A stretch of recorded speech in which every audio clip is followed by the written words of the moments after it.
What is going on, everyone? This is Eric coming at you from just outside of Hartford, Connecticut. And today, we're going to be looking at the Haloti Ngata trade, which occurred back on March 10th, 2015. Now, at this point in time, Detroit's best defensive tackle, Ndamukong Suh, was set for free agency. The team decided that the best way to address his loss was to add Ngata. Some of the coaching staff in Detroit had worked with Ngata beforehand in Baltimore, so they were eager to add him.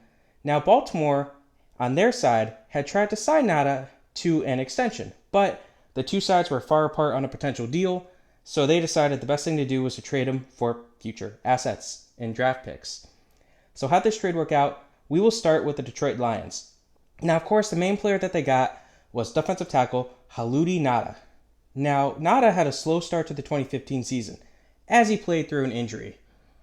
He had a solid end of the year, though, as a run stuffer, and he ended the year with 2.5 sacks and 24 tackles. Again, run stuffers don't necessarily show up on the stat sheet. Now, he would deal with a shoulder injury in 2016, which saw him play less of a role than he normally would. He was benched a lot more than he normally would have been. He still ended the year with 1.5 sacks and 22 tackles, though. Unfortunately, injuries became a theme once more for him in 2017 as he tore his biceps in the 5th game of the season, ending his season with 2 sacks and 7 tackles. After 2017, Detroit decided it was best just move on from the often injured veteran defensive tackle. Now, they also got a 2015 draft pick, the 231st overall selection. They would trade this to the Tampa Bay Buccaneers in exchange for the 168th pick. And with that, they would grab fullback Michael Burton. Now, Burton would spend 2 years as the team's fullback, but he barely registered many statistics. He ran the ball combined 4 times for 2 yards, but he did add 6 catches for 39 yards in that time frame. He was mostly used as a blocker before being cut. So that's how Detroit did. How did the Baltimore Ravens do? So Baltimore got a pair of draft picks in exchange for the veteran defensive tackle, and the first of which was the 122nd overall, which they would use to grab a linebacker, defensive end, Za'Darius Smith. Now, Smith would spend his entire rookie season as the backup to Terrell Suggs, who was a player with a very similar, game plan and mindset to him. So it worked out. He still had a strong rookie year, though, recording 5.5 sacks with 30 tackles. While he earned 4 starts in 2016, his statistics dropped slightly, ending the year with only a single sack and 20 tackles. He improved a bit in the following year, recording 3.5 sacks with 24 tackles. But he really began to flash his strong pass rushing potential in the 2018 season, as he would have 8.5 sacks with 45 tackles. Unfortunately for Baltimore, this happened to be a contract year, and the two sides weren't necessarily able to come to an agreement, so he would walk as a free agent. Now, Baltimore also got the 158th pick in the 2015 draft, and they would trade this to the Arizona Cardinals in exchange for the 55th pick. And with the 55th pick in 2015, Baltimore would grab tight end Max Williams. Now, Williams had a solid rookie year, although he mostly served as a backup.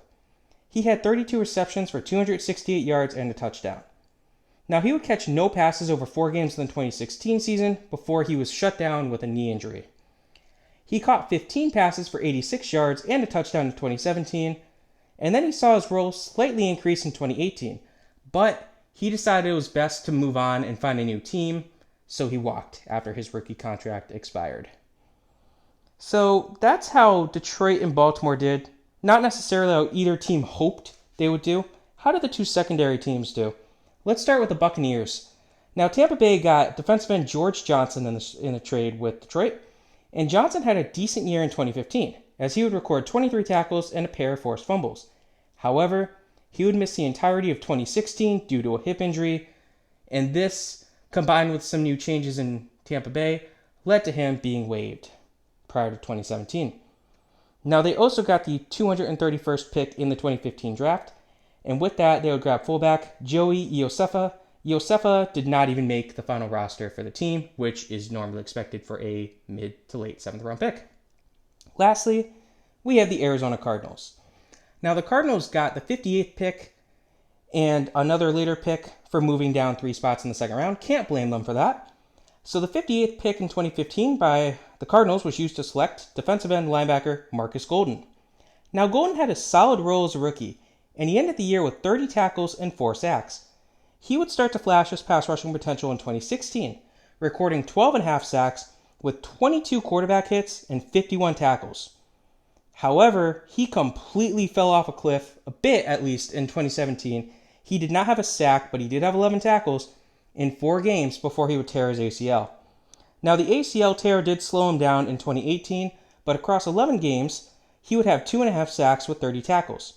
However, he did walk after his rookie contract expired, but it is worth noting that he did return after 2 years. So, they got something out of him. He clearly liked the system. Now, they also got the 158th pick in 2015, and they would use that to grab another defensive end in Shaquille Riddick. Now, Riddick would spend his entire rookie season as a healthy scratch, and then in 2016, he spent a month on the practice squad, but then he was cut. So, all said and done, there were some big names involved in this trade, but none of them necessarily panned out great for the first team that drafted them. Marcus Golden had a very strong year in Arizona, so there's that. Max Williams and Za'Darius Smith were both good picks by Baltimore. Unfortunately, both of them got better once they left Baltimore. On the flip side, Tampa Bay didn't do all that much, and Detroit, Ngata was a solid pickup, but injuries just completely destroyed his tenure with the team. Anyways, this was the Haloti Ngata trade. Hope you guys enjoyed this. Have a good rest of your day.